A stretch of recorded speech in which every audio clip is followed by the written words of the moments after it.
Assalamualaikum warahmatullahi wabarakatuh.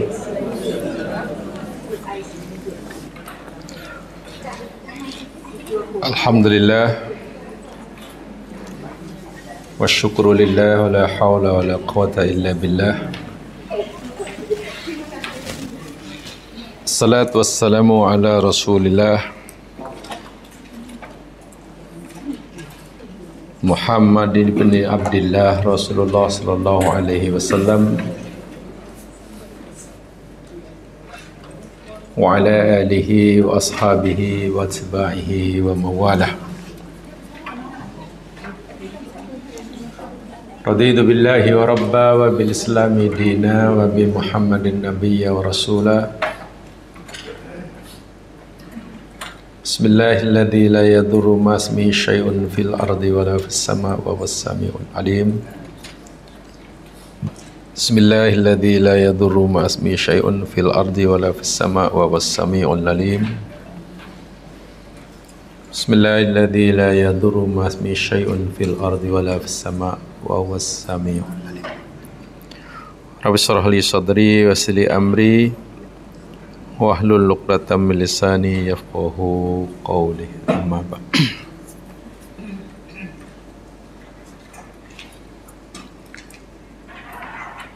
InsyaAllah kita akan teruskan siri kajian kita Suratul Furqan. Dan hari ini kita akan pelajari ayat yang bermula pada ayat yang ke-54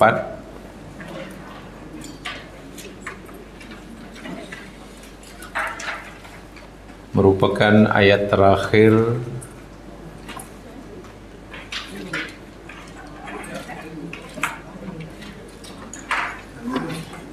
ya. Ayat 54 merupakan ayat terakhir yang menunjukkan 6 dalil, 6 bukti, 6 ayat yang boleh dilihat, boleh dirasai, ayat-ayat kekuasaan Allah, ayat-ayat keesaannya. Saya ulangi, ayat yang ke-54 ini ayat terakhir daripada 6 ayat kekuasaan, keesaan, keagungan Allah dalam surah ini. Bukan dalam surah yang lain. Ayat-ayat yang boleh kita lihat, kita dengar, kita rasai. Dipanggil ayatul kauniyah, adillatun mahsusah. Adillah mahsusah. Adillah itu dalil atau bukti, mahsusah yang boleh yang boleh di mahsusah lah.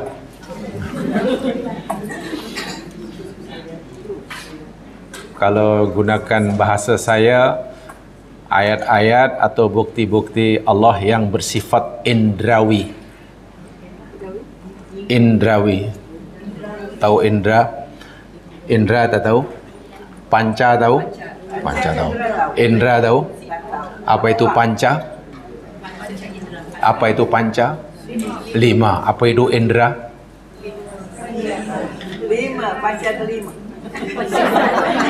Itu panca di 5 mah.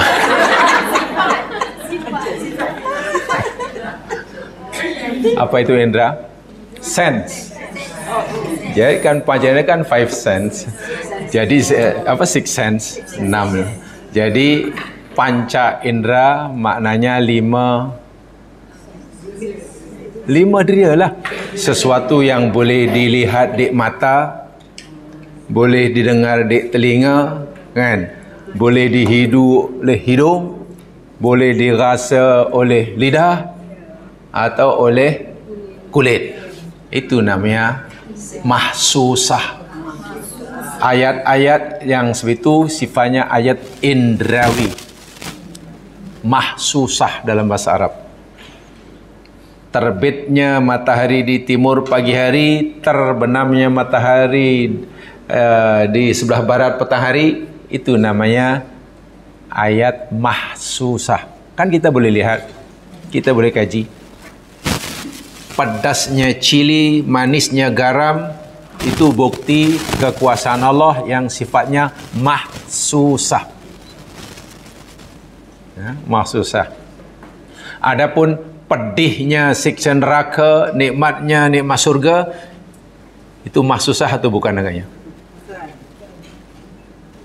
Tanda kuasa Allah, nanti Allah siksa hambanya di neraka kekal abadi, Allah masukkan hambanya dalam surga kekal abadi. Di surga pula muda, tak dimakan usia. Itu tanda kuasa Allah yang mahsusah atau bukan? Bukan, itu tak boleh. Macam mana mata nak melihat, macam mana telinga nak dengar. Faham ya? Itu maksudnya. Itu imaniyah. Nah, ayat yang ke-54 ini ayat yang terakhir dari 6 ayat-ayat yang mahsusah dalam surah ini. Bermula pada ayat 45 kalau jamaah perasan. Coba lihat surah Al-Furqan. Ini secara ringkas dulu sebagai mukadimah. Bermula pada ayat 45 hingga 54. Itu semua ada 6 ayat.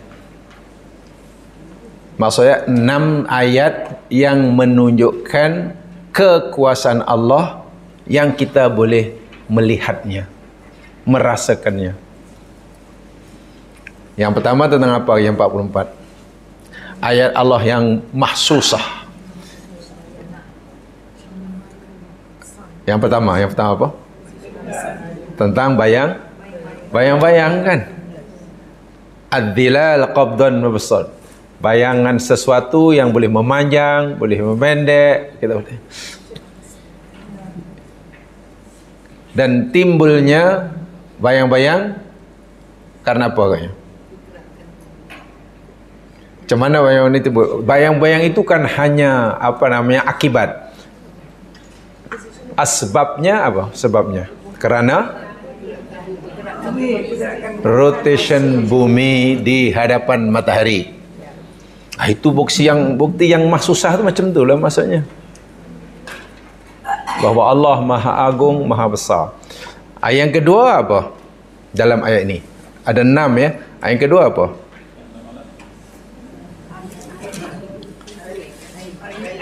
Janganlah terus ke ayo pula. Ayat yang kedua, 47 mah. Jangan melompat Kang. Penat melompat jatuh. 47 apa dia? Iya, yakni adanya malam dan siang yang Allah jadikan malam untuk rehat, siang untuk bertebaran di muka bumi cari rezeki, siang jadi malam, malam jadi siang. Ya. Itu akibat daripada rotation bumi di hadapan matahari. Kemudian manfaat dan faedahnya luar biasa. Siang jadi malam, malam jadi siang, ini mempunyai manfaat yang luar biasa yang telah kita pelajari. Yang ketiga, ayat mahsusah. Angin yang diperintah oleh Allah untuk membawa kabar gembira, menyampaikan nikmatnya. Bayangkan bila tidak ada angin. Dan angin yang membawa rahmat, ya tentulah angin yang berhembusnya dalam kadar kelajuan tertentu. Ya, bila berhembusnya dengan kepantasan yang sangat tinggi, kelajuan yang sangat tinggi, bukan lagi sebagai rahmat, tapi sebagai bencana. Seperti mana kita pelajari, ada berapa jenis angin dalam Al-Quran, menurut Al-Quran? Ada berapa jenis angin menurut Al-Quran? Bukan kata doktor angin. Hah? 4.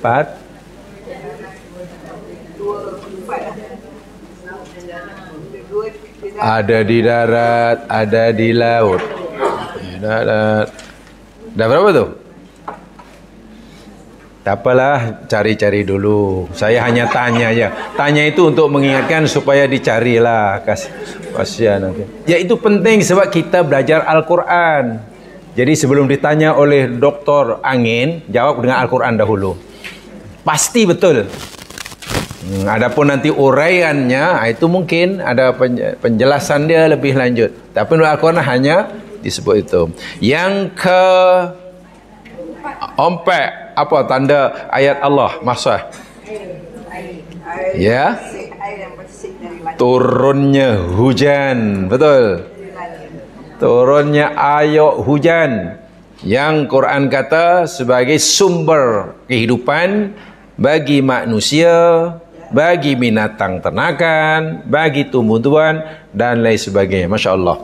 Itu dilalah mahsusah. Ayat mahsusah. Bagi keesaan kepada Allah. Yang kelima, yang baru dipelajari minggu lepas. Apa tanda kuasa Allah? Ayat kelima dalam ayat surah ini. Iya, ya. Dibiarkan dilepaskannya dua lautan yang berbeza sifatnya, tetapi tidak mau apa? Dua laut yang tidak mau bercampur, la yabghiyan dalam bahasa Ar-Rahman. Walaupun yaltaqiyan itu bertemu, tetapi la yabghiyan tidak saling melampaui. Jadi ada semacam ada barzakh. Dan ini luar biasa itu. Sama ada yang kita boleh lihat di permukaan ataupun di dasar laut. Yang mengagumkan sekali yang di dasar laut itu, yang ditemukan oleh seorang oceanographer berbangsa Perancis. Siapa namanya? Jacques-Yves Cousteau. Pak Cik Cousteau tu lah. Dia Pak Cik je, bukan orang lain. Pak Cik Cousteau. Jacques-Yves Cousteau. Tu yang kelima. Nah, sekarang yang keenam, itulah. Jadi untuk memudahkan memahami ayat surah ini dalil atau ayat yang menunjukkan maksusah yang boleh dilihat bagi keesaan Allah. Yang keenam. 1, 2, 3, 4, 5 sudah. Sekarang yang keenam, ini dia. A'udzubillahi minasyaitonirrajim. Ayat 54. Mudah diingat ya, 45 hingga 54. Itu aja. 45 hingga 54. Wah, itu jamaah kalau mengkajinya itu saya ingat lama bersiri-siri. Sebab ini ayat kauniyah ni. Saya yakin kalau jamaah mengkaji lebih detail, saya yakin bersiri, berpuluh-puluh siri satu-satu ayat. Karena ini kaitan dengan ayat kauniyah, kan, dengan alam semesta. Dan kajian sains kan tak pernah berhenti. Penemuan-penemuan baru sentiasa ada. Syaratnya apa ya?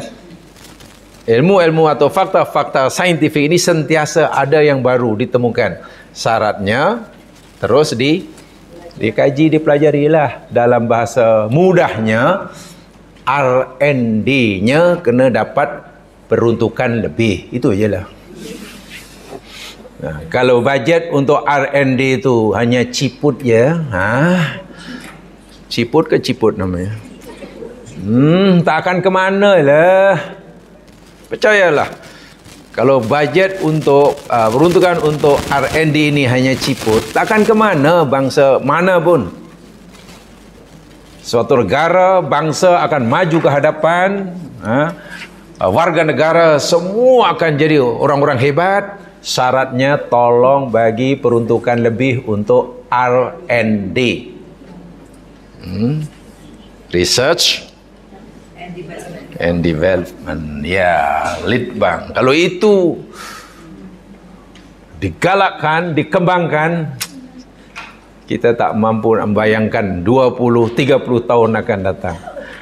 Dan perintah R&D sebagaimana kita telah pelajari sama, itu merupakan perintah pertama pada kalimat pertama wahyu pertama. Iqra itulah satu di antara makna yang terkandung dalam salah satu makna yang terkandung dalam Iqra itu R&D itulah. Jadi baca itu bukan baca Quran, bukan baca Quran. Tahu Quran? Surah Khabar. Bukan baca majalah gila-gila, bukan majalah komik. Bahasa modernnya, bahasa ilmiahnya Iqra itu R&D, kajian terus kaji, memahami bumi, langit dan seterusnya. Baik, mari kita kaji ayat ni. Ingat, ayat ni ayat kauniyah. Jadi kajian kita dari aspek kauniyahnya. Dari aspek kauniyah. Jadi jangan cerita nanti dari segi pahala atau dosanya, bukan, ya. A'udzu billahi minasyaitonir rajim. Wa huwal ladzi khalaqa minal ma'i bashara faj'alahu nasaban wa sihra wa kana rabbuka qadira. Wa huwa, apa artinya? Word by word ya, supaya nanti ada yang masuk walaupun sebagiannya. Wa huwa, dan iya, and he, alladhi,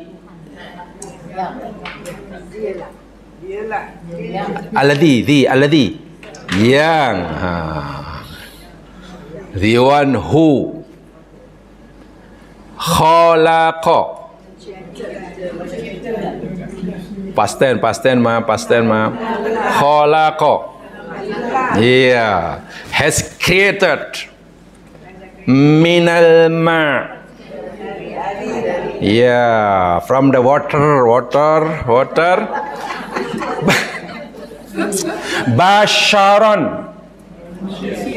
basharon apa, manusia, human being, faja'alahu, ada tiga patah kata ya, ada fa, ada ja'ala, ada hu. Jadi faja'alahu, lalu ja'ala, dia telah jadikan hu, nya ni nya apa ni,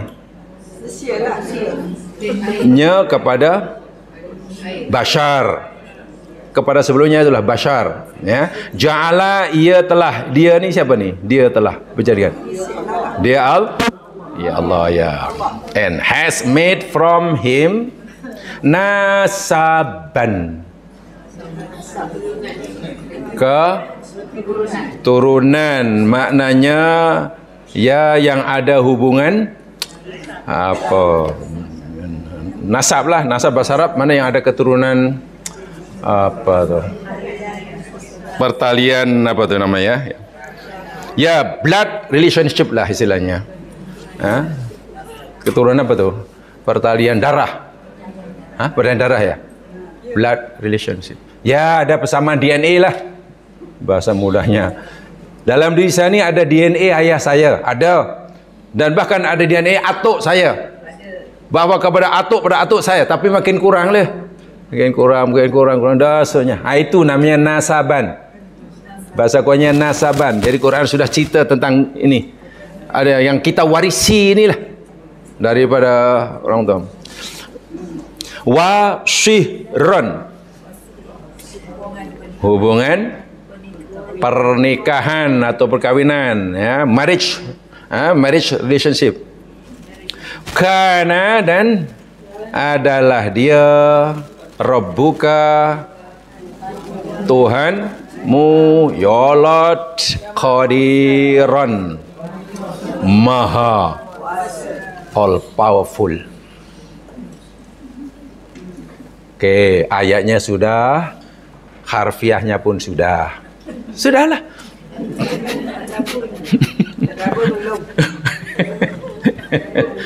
Tadaburnya belum. Jamaah sekalian, nah sekarang saya ingin sampaikan sebagai mukadimahnya begini ya. Ini cerita apa nih ya? Cerita tentang apa tadi? Penciptaan manusia. Ya, kita lah. Penciptaan kita, manusia. Apa bahasa Arabnya penciptaan manusia? Bahasa Arab penciptaan manusia. Khalqul.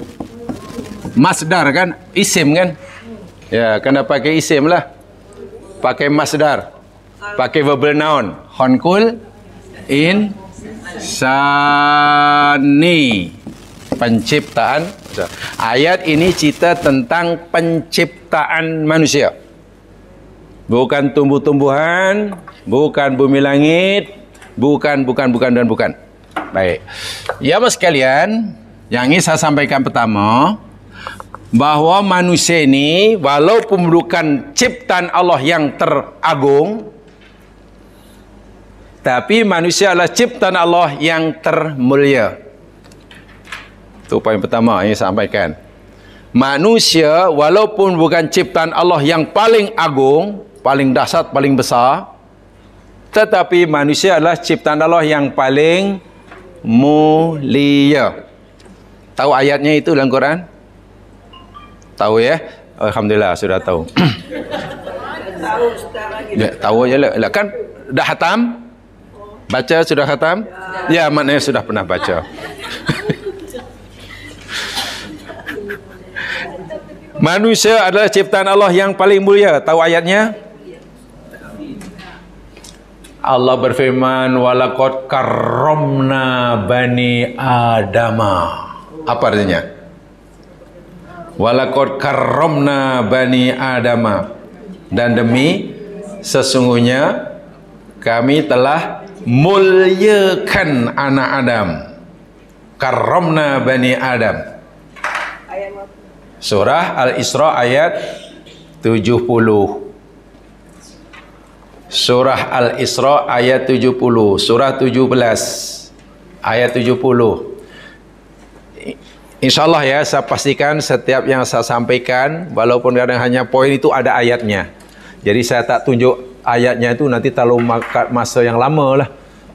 Setiap walaupun manusia bukan cipta Allah yang teragung, tapi manusia adalah cipta Allah yang termulia. Kan ada dua statement tuh. Bukan yang teragung dan tapi yang dan kedua ini ada ayatnya, begitulah maksud saya. Jadi kalau setiap jenis saya suka ayatnya, jamaah cari ya nonton abad 22 nanti baru siap. Tapi tak apalah, karena sudah terlanjur saya sebut ayatnya. Tengok dalam ayat yang ke-70 surah Al-Isra. Walaqad karramna bani Adam. Coba apa artinya? Setakat itu aja dulu lah. Dan demi sesungguhnya kami telah muliakan anak cucu Adam, wa hamalnahum fil barri wal bahri. Dan kami telah angkut mereka anak cucu Adam ini di daratan, di lautan. Razaqnahum minat thayyibat. Dan kami beri pada mereka rezeki daripada yang baik-baik. Faddalnahum. Tengok. Dan kami lebihkan. Ini Allah yang berkata ni. Dan kami lebihkan mereka manusia itu ala kathirin. Di atas mana kathir? Kebanyakan mimman khalaqna.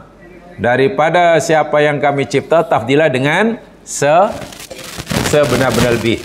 Allah lebihkan Bani Adam melebihi daripada semua ciptaan Tuhan.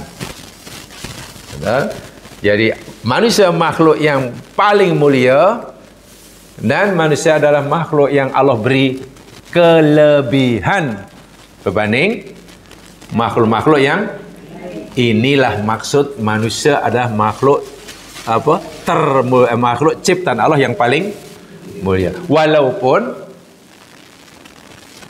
Walaupun manusia bukan makhluk yang paling agung yang daripada ciptaan Allah Subhanahu wa taala. Bukan. Kita ini tidak ada apa-apanya berbanding ciptaan Allah yang lainnya mas sekalian. Lihat surah Ghafir kalau nak tahu. Surah 40. Surah 40 Ghafir. Kalau tak jumpa Ghafir, surah Al-Mu'min. Kalau tak mau minta jumpa, surah yang ke-40. Kalau 40 pun tak jumpa, hantar surat ke Jakim. Ini Quran mengelirukan, katakan begitu. Ayat yang ke-57.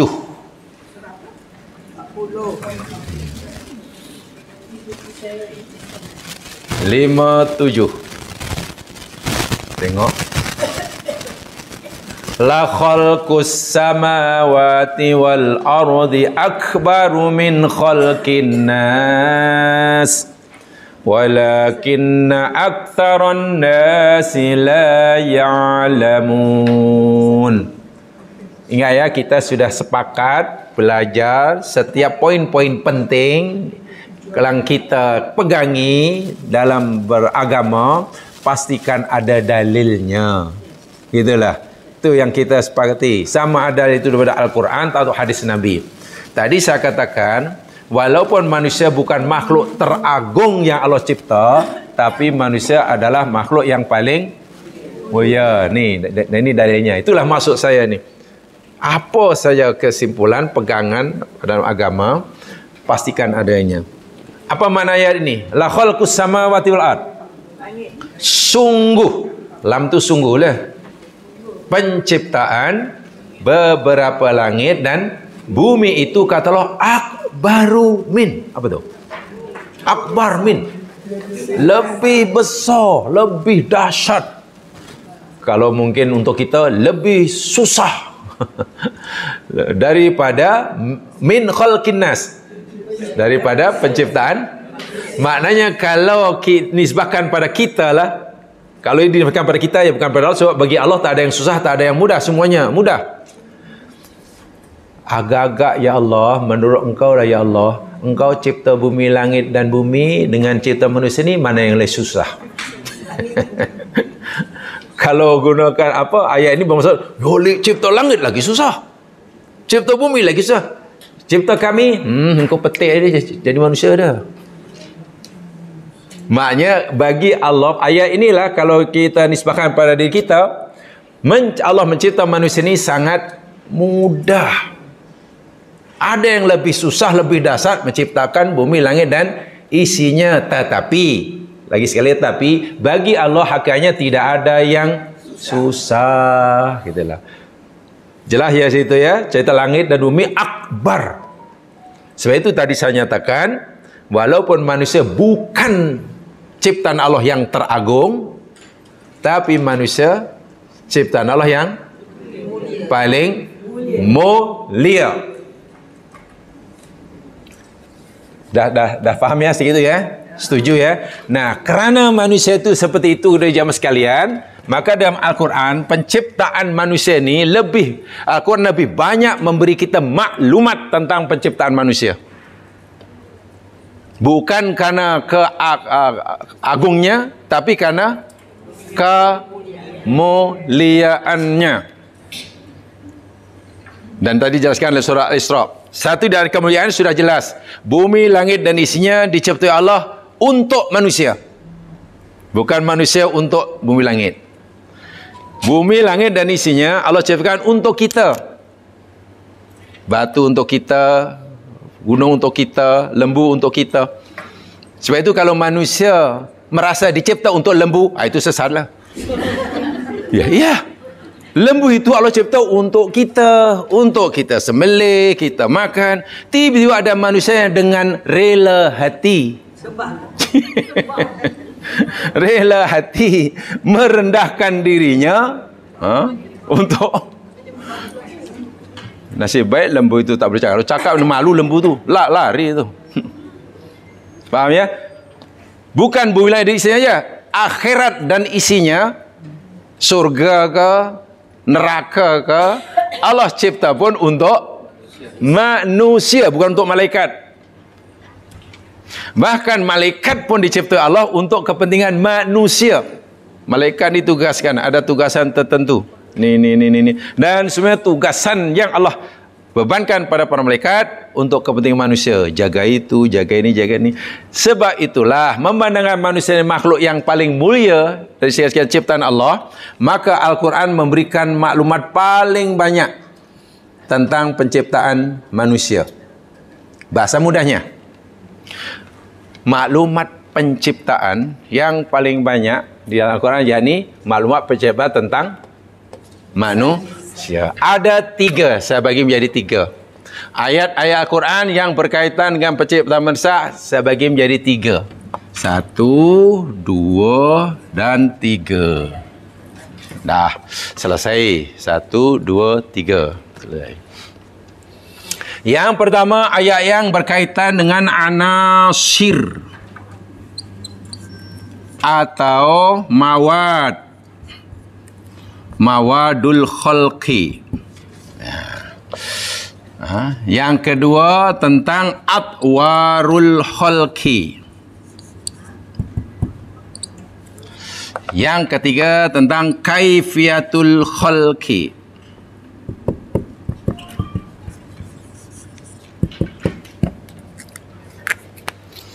Baik, ini bukan pelajaran akidah, bukan pelajaran syariah, tapi ini pelajaran tentang ayat kauniyah. Jadi lebih penjelasannya mana lebih kepada aspek saintifik. Karena ayat ini memang ayat saintifik. Saya ulangi, penciptaan manusia, ayat ya, maksud saya ayat-ayat. Maksud saya ayat-ayat Al-Quran ya, ayatul Qur'aniyah maksud saya. Ayatul Qur'aniyah yang berkaitan dengan penciptaan manusia ini terbagi menjadi 3. Dan sebagaimana saya katakan di awal tadi, ciptaan Allah ini bukan satu, jumlahnya wallahu alam sangat banyak. Bumi, langit dan isinya, syaitan, hantu, jin itu pun macam-macam jenis ya. Ada jin jadi syaitan, ada hantu, pontianak, kuntilanak, tuyul. Itu pun dah macam.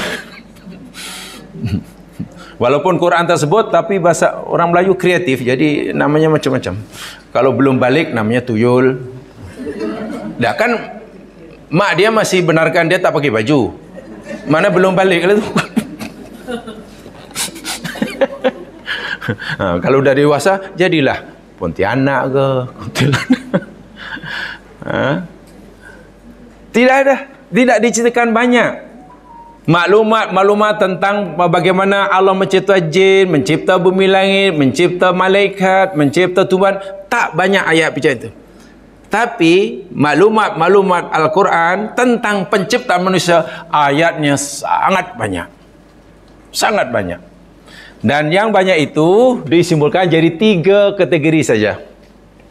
Yang pertama, yakni berkaitan dengan anasir atau mawadul khalqi. Ayat-ayat yang berkaitan dengan anasirul khalqi atau mawadul khalqi. Ayat yang berkaitan dengan bahan. Anasir itu bahan. Mawad itu pun bahan juga. Bahan penciptaan. Jadi berkaitan dengan apa itu? Creation element lah. Creation element, creation materials, bahan. Contoh meja, apa bahannya? Kayu lagi? Apa? Kayu lagi? Besi, macam tu lah kan? Kalau bangunan rumah, itu maksud saya itu.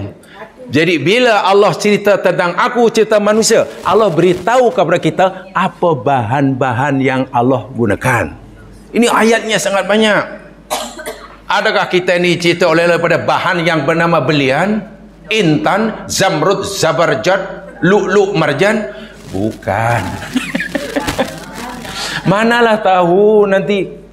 Kalau orang ini dahulu mungkin bahannya diambil daripada lu'lu' wal marjan.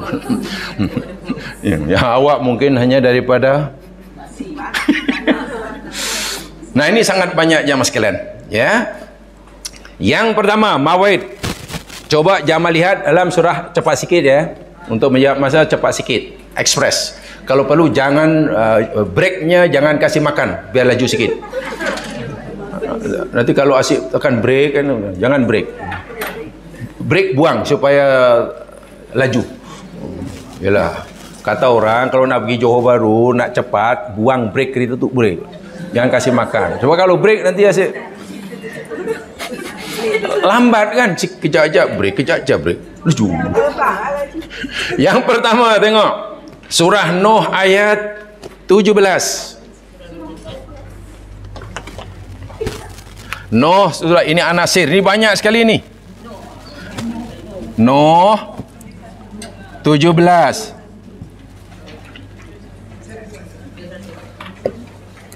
Apa di situ?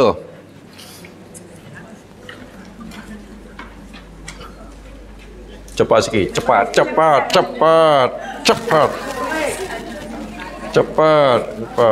Minggu depan kiamat. Minggu depan. Nuh.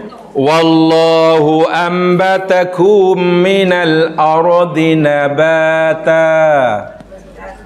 Dan Allah telah ambata tu menumbuhkan je sekalian. Nabat tu tumbuh-tumbuhan. Tengok bahasa yang Allah gunakan. Dan Allah telah menumbuhkan kamu minal ardi, daripada ardon. Apa ardon? Bumi. Lawannya samaun, langit. Nabatan, sebenar-benar tumbuh. Allah benar-benar telah menumbuhkan kamu dari ardon. Allah tumbuhkan pokok pisang, pokok rambutan, pokok petai dari tanah. Maknanya bahan yang Allah gunakan untuk menciptakan kita, anasir, mawad, elemen, sama ataupun serupa? Sama. Bahannya sama. Dari tanahlah Allah ciptakan petai. Dari tanah juga Allah ciptakan Mister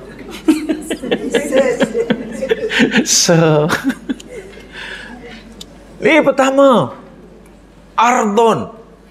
Okey. Lihat surah Ar-Rum sekarang. Rum ayat 20. Ar-Rum surah 30. Ya, 20.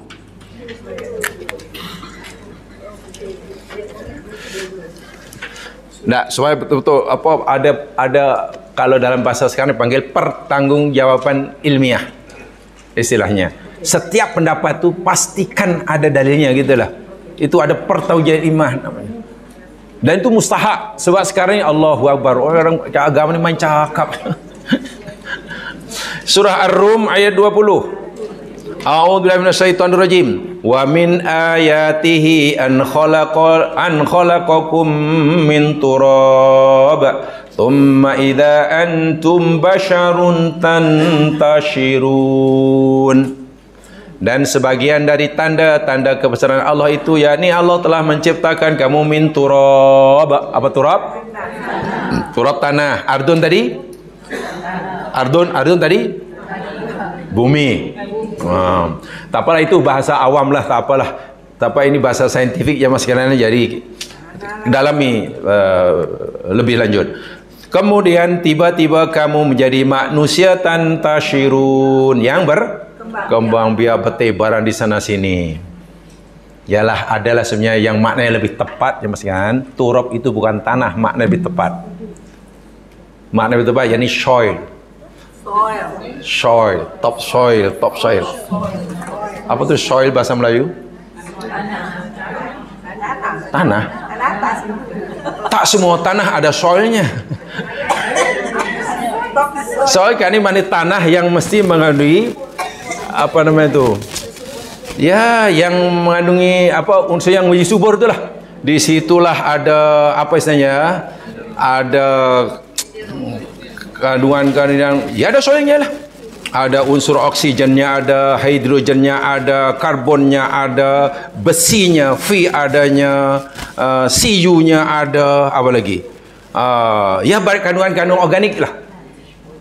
Ada nitrogennya, ada fosfornya, ada kaliumnya, ada kalsiumnya, ada apa lagi? Magnesiumnya ada. Itu semua kan dalam tanah. Dalam tanah atau dalam besi? Dalam tanah. Itu yang ada 23 jenis kan dulu. Unsur kimia yang cikgu ajar dulu 23 kan jumlahnya. Ada 23 itu semua dalam tanah. Dan dari 23 itulah yang Allah letakkan dalam turab. Dan 23 itu kalau Allah hanya campurkan ini dengan ini jadi ini campur ini jadi itu. Jadi jumlah unsur yang digabung ada berapa, dalam kadar seberapa, nanti akan jadi makhluk yang berbeza-beza.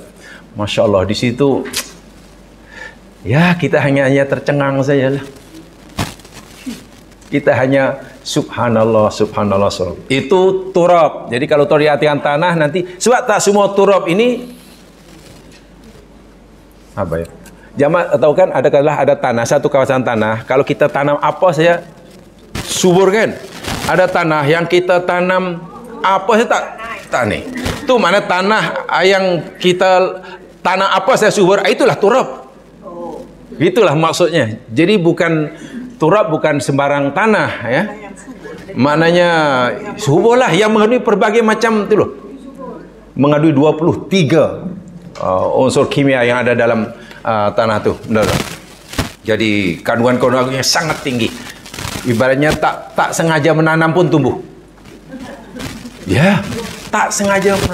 Jamaah mungkin yalah makan apa ke namanya manggis ke apa ke, mau itu giginya bijinya esok tumbuh tu.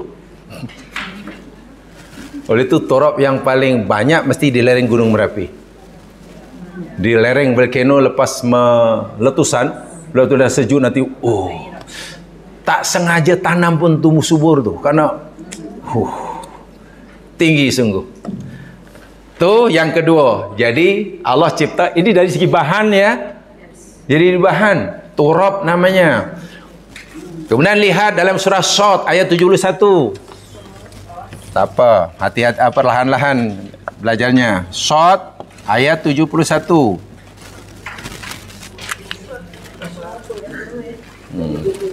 Shad. Tak apa, memang sengaja saya itu biar mesra dengan Quran. Takut nanti yang lusuh surah Yasin aja. Sedih nanti ada Quran yang lusuh surah Yasin. Shad ayat 71. Surah berapa tu? 78.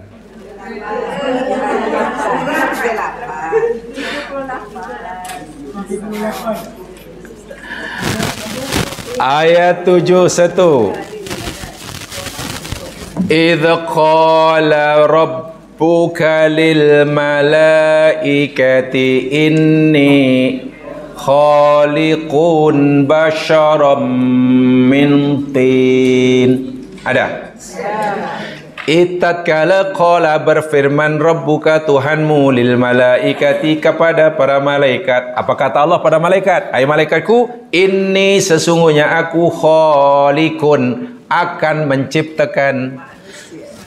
Jamaah sekalian, kalau dibaca khaliqun basharon itu maknanya akan menciptakan manusia. Tapi kalau dibaca khaliqu basharin, ini boleh dibaca dengan dua cara ya. Kalau dibaca khaliqun basaron, aku akan menciptakan manusia. Tapi kalau dibaca khaliqu basarin, aku telah menciptakan manusia. Itu dari segi baris pun maknanya berubah. Jadi maknanya ketika Allah berfirman ini, manusia dah tercipta atau belum? Belum, karena khaliqun basaron. Itulah. Wahai malaikat, aku hendak menciptakan manusia min tin. Nah, apa tin? Ya tanah lagi. Tak apa terjemahan semuanya masih tanah. Turab tanah, bumi dardun tanah, tinun tanah. Ya paling mudah. Ya ada yang memahami agak lebih tepat sikit. Tin itu yakni turab yang sudah bercampur dengan hidrogen. Sudah unsur hidrogennya sudah mulai ketara. Hidrogen unsur apa? Hidrogen? Ayo. Sebab itu jadi tin. Kalau belum nampak unsur hidrogennya atau kurang, ya turab lah. Jadi karena sudah dicampur dengan hidrogen, campurannya hasilnya disebut tin. Bukan tin ya. Kalau pakai tak namanya buah. Buah tin. Kalau pakai watini wa zaitun itu buah tin. Ini wapin. Jadi jangan ini khaliqun basaron min tin. Aku ciptakan manusia dari buah tin. Pok, bukan tak. Nah, tin itu masih umum. Ada lagi surah Al-Mu'minun. Coba ayat berikutnya. Surah Al-Mu'minun ayat 12. Al-Mu'minun ayat 12.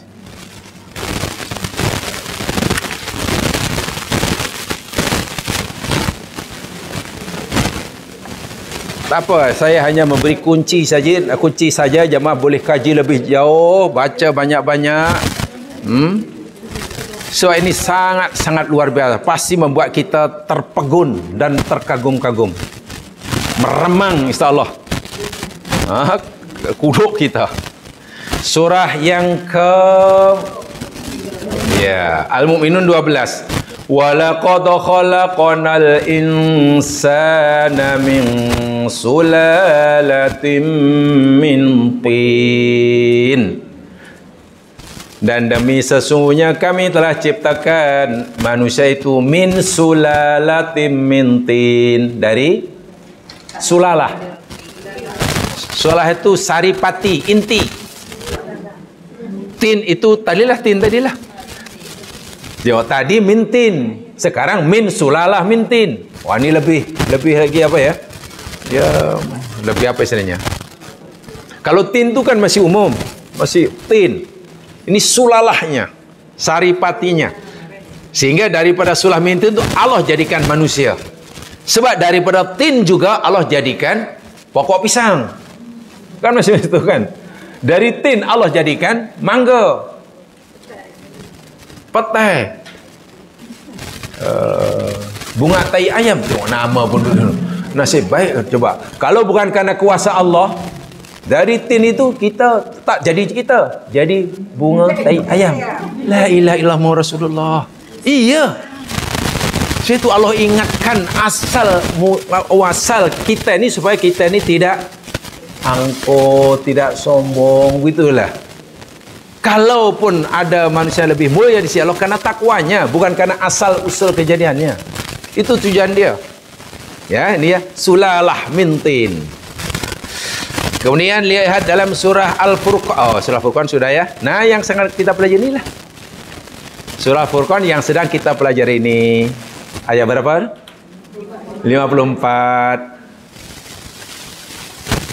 Allah berfirman, wa huwallazi khalaqa minal ma'i basyara. Dan dialah Allah zat yang telah menciptakan dari air. Basyaron mak. Nih. Surah ayat jadi tajuk kita ni lah. Kan Furqan.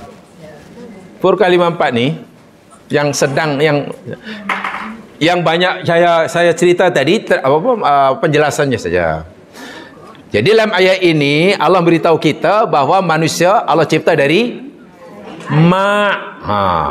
lebih khusus lagi dari mak. Jadi di sini namanya unsur hidrogennya sudah mulai dinampakkan, sudah sangat dominan dalam bahasa jamaah sekalian. Ghalib. Dalam bahasa Arabnya sudah ghalib. Bahan yang Allah gunakan untuk menciptakan manusia, unsur maknya sudah sangat dominan berbanding yang lain. Jadi patutlah kalau tiba-tiba menjadi badan kita ni penuh dengan air. Berapa persen? Ya lebih kurang begitu kan. Dahulu masa belajar kata pensarah katanya, sekarang katalah awak umpamanya berat awak berapa? 70 kg gitu. Kalau berat awak ni 70 kg dimampatkan di apa? Dimampat, bukan diperah, diletak bawah besi dihimpit macam tu lah. Kompres, dikompres sehingga betul-betul tak menjadi benda yang solid, yang padu, tidak ada lagi rongga, tak ada lagi pori-pori, tak ada pos. Betul macam besi. Begitulah.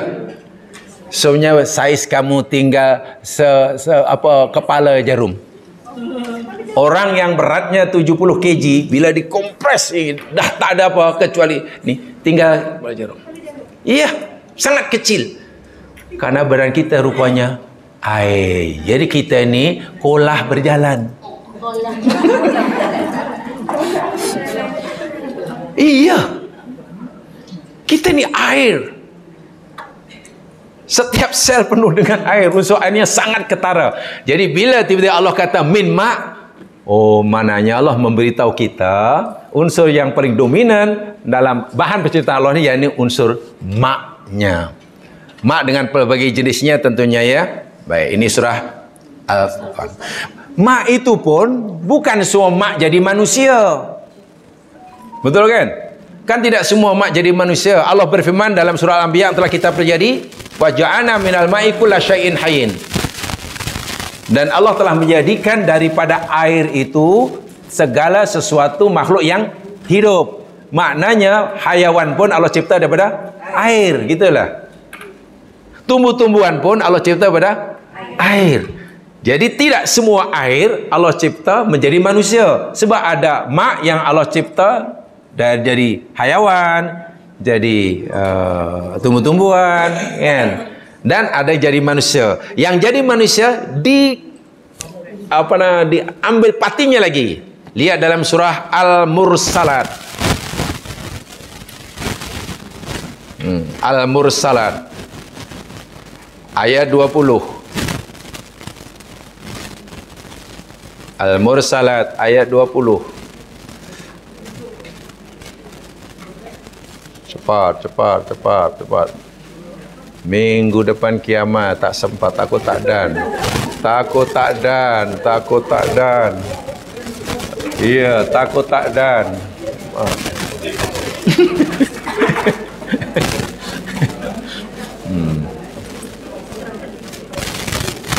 Jangan santai sangat, jangan santai. Mursalat ayat 20. Alam nakhluqkum min ma'in mahin. Betul ya? Alam nakhluqkum min ma'in mahin.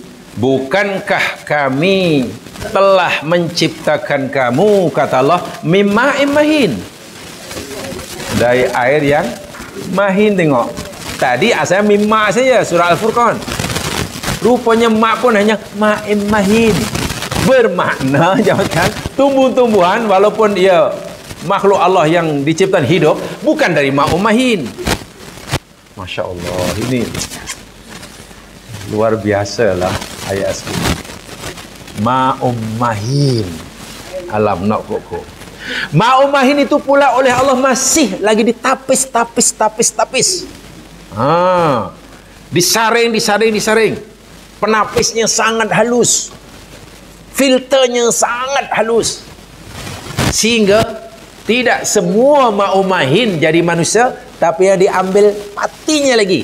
Lihat dalam surah As-Sajadah. As-Sajadah.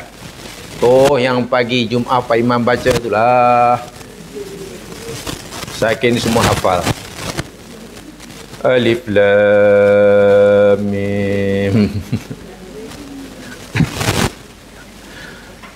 Kalau yang tak hafal itu maknanya ya ada alasan. Karena tak pernah miss jamaah jadi tak hafal. Karena kalau jadi makmum kan susah nak hafal. Ayat 8. Ya.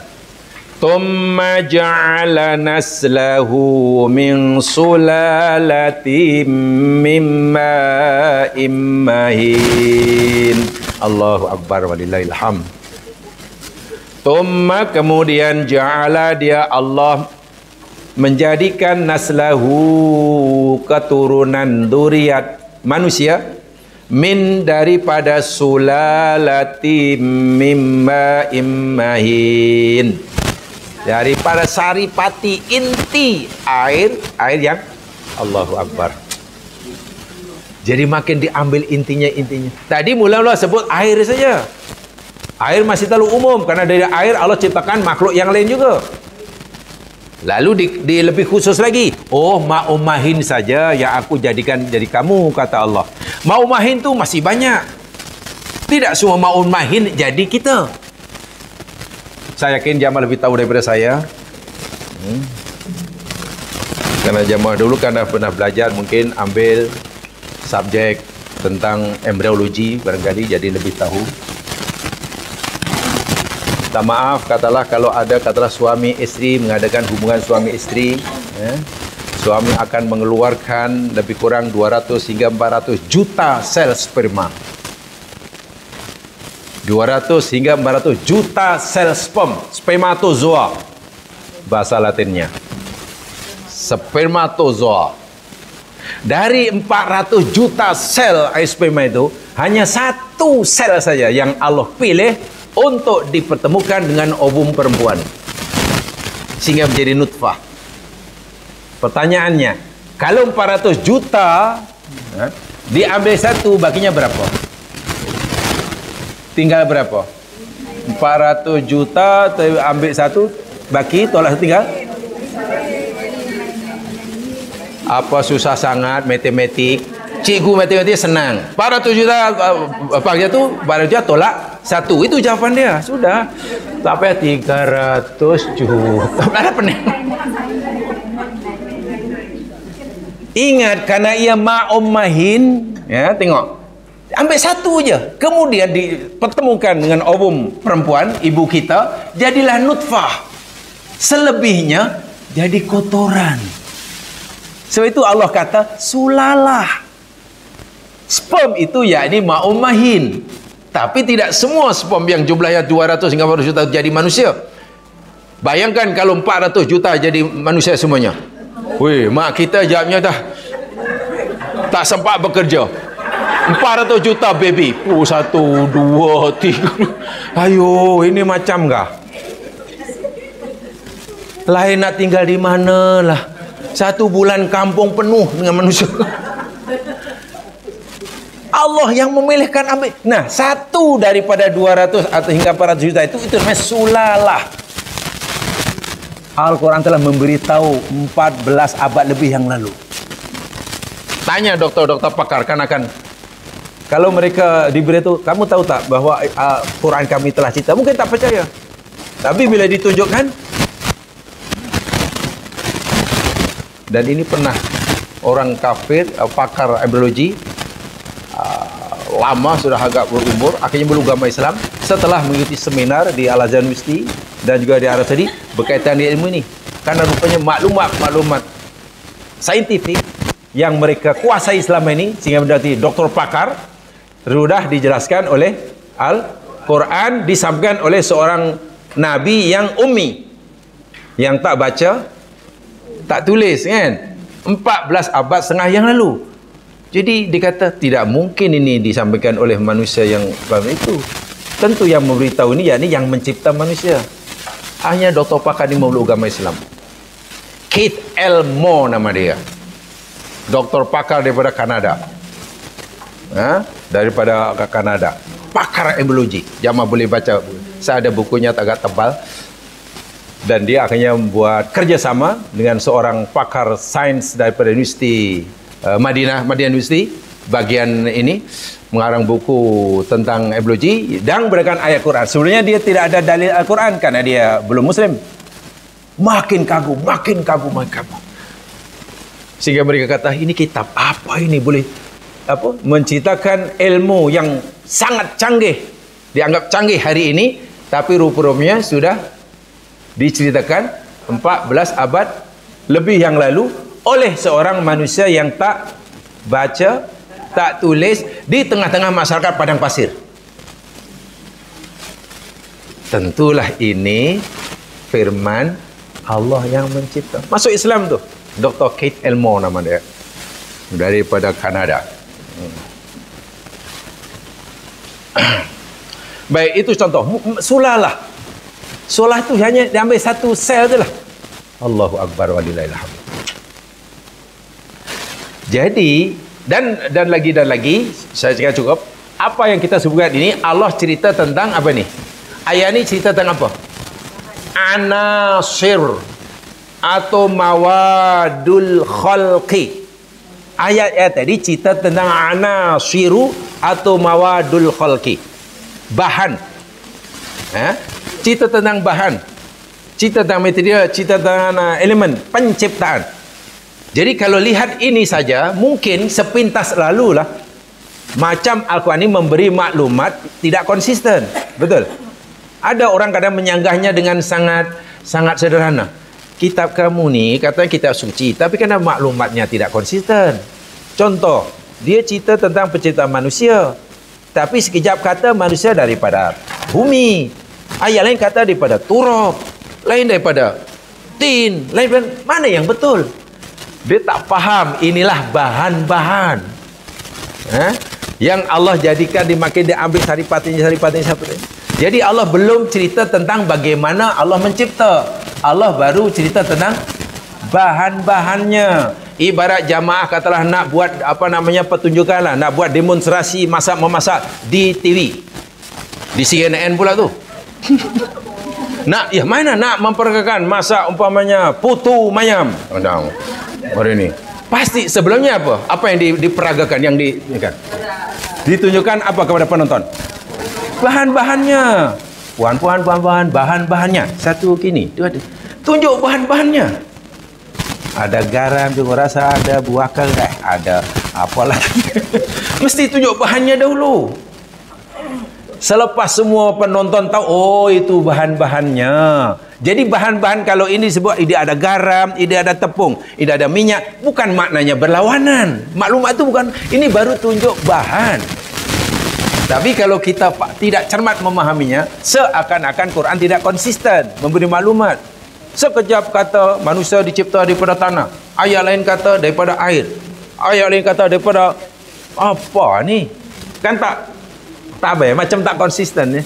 Wahai, ini baru cerita tentang anasiru mawadil khalqi. Nah, bila sudah diberitahu bahan-bahannya, apa lagi yang berikutnya? Chef akan cerita macam mana? Sekarang saya tunjukkan cara membuatnya, memasaknya kan. Pertama, letakkan kuali atas tungku. Kedua nyalakan minyak. Ketiga, tuangkan, memang berjam-jam lah, bersiri-siri nak masak. Ini tumis hingga keluar. Iya, jemaah sekalian. Jadi ada tahapan-tahapan kan? Ada stage dia. Stage pertama, stage kedua, mesti. Tidak boleh dengan tengok bahan-bahan tuan-tuan, sekarang tengok ayah, kun jadi. Terkejut orang. Tiba jadi putu mayam, macam mana masak? Sebab itu ayat yang kedua dalam Al-Quran cerita tentang atwarul khalqi. Bila ini dah disebutkan, Allah beritahu kita tentang atwarul khalqi. Jangan salah baca. Atwarul khalqi. Atwarul khalqi itu maknanya tahapan ataupun fasa penciptaan. The phases of creation. Maknanya Allah mencipta manusia ada fasa-fasanya. Bukan marratan wahidah, bukan sekali gedebung terus jadi tak ada. Ya, macam orang lah buat rumah kan ada fasa-fasanya. Orang nak buat bandar baru umpamanya. Kerajaan nak buat Putrajaya, berapa fasa tu Putrajaya? Sekarang ya, kalau belum habis ya. Bangunan Putrajaya dah maksimum atau masih belum habis kan? Fasa ke berapa tu sekarang? Mestilah ada fasa-fasa pertama ini siapkan. Fasa kedua ini ada tahapan-tahapan. Bukan bermakna Allah tidak berkuasa menciptakan sekali arung. Tapi Allah lakukan bertahap ini agar ciptaannya ini dapat dikaji oleh kita, sehingga kita dapat melihat dan memahami akan kekuasaannya. Nah, tahapan-tahapan ini Allah sebutkan jemaah sekalian, atwarul khalqi ini, ya. Fasa penciptaan ini. Pertama, lihat dalam surah Nuh ayat 14. Surah Nuh ayat 14. Ingat ya, ini hanya mukadimah ya, lebihnya jamaah kaji lebih lanjut. Saya bagi kunci saja. Surah Nuh ayat 14.